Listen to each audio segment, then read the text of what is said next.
we were meeting with Wade about it, and he said, look, if you go to court to prove you're right, it's going to take a long time. It could be years.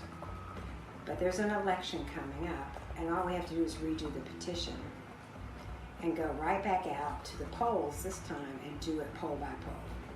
All of which sounds easy, but it's really very hard. So that sounded like a good idea. We actually changed the petition at that point because it had been like for $6.15 period, like that was $1 higher. And so we changed it to always $1 higher than the federal minimum to peg it. So we got with the other unions too at that point. UTNA was very strong, and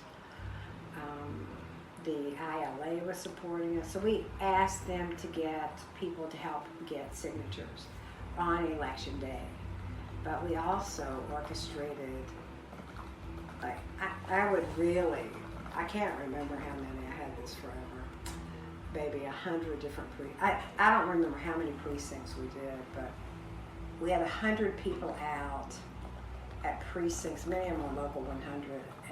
At that point they were SEIU members, who we just paid to work the polls and get signatures. And so, you know, if you really killed yourself, you can make over $100 that day, which back then was serious money. And so we went to the polls on the election day and literally got 14,000 perfect voter registration signatures by precinct. So then they couldn't turn us down.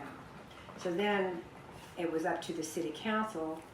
And at that time, we did have friends on the city council, significantly Marlon Guzman, who put his career on the line at that point.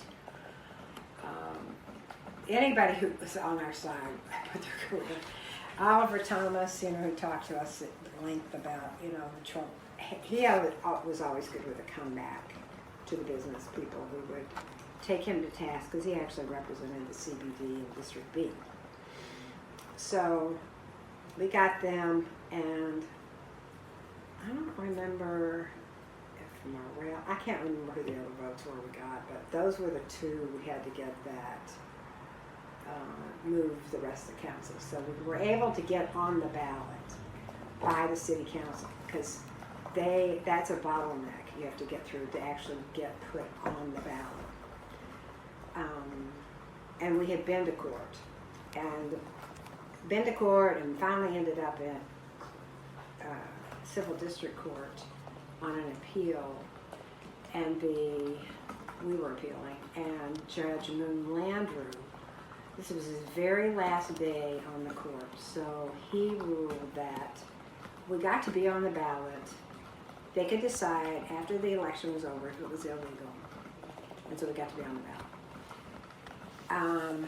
So and 9/11 happened, and because of that, the Super Bowl got pushed back a week.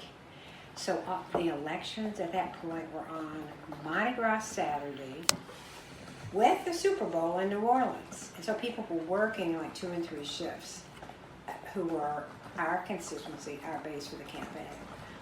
And we had, you know, worked our base early on to be involved in the signature gathering and going to the churches and voter registration. And really, I'd never seen really young people, young African Americans would just walk up to us with our raise wages buttons and just ask us, like, what is that?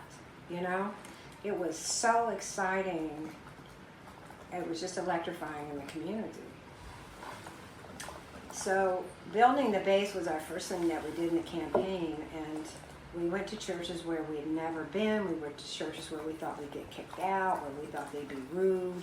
It was really mind-blowing to find that we had support in those churches. And so what we really wanted to do was neutralize everything that would look like it was going to be bad, and then convert as much as we could into them helping us get signatures or registering people to vote, and also supporting us. So we had a tremendous amount of support, and the leadership of that campaign, Beulah Labastri, went to tons of churches, but they knew her because she was active in the National Baptist Convention. She was a leader in that for a woman. I always kidded her and said, "You got as high as a woman could go," you know.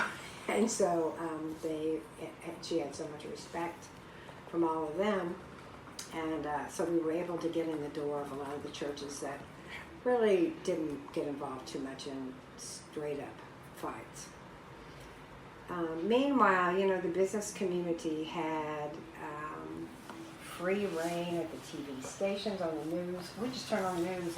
We would never be invited to comment, but they would have, you know, business community leaders from the Chamber of Commerce and the Restaurant Association was particularly vicious, the Louisiana Restaurant Association. Just be up there telling lies about how businesses were going to close and all kinds of stuff. So they had the press. You know, the press was really against us.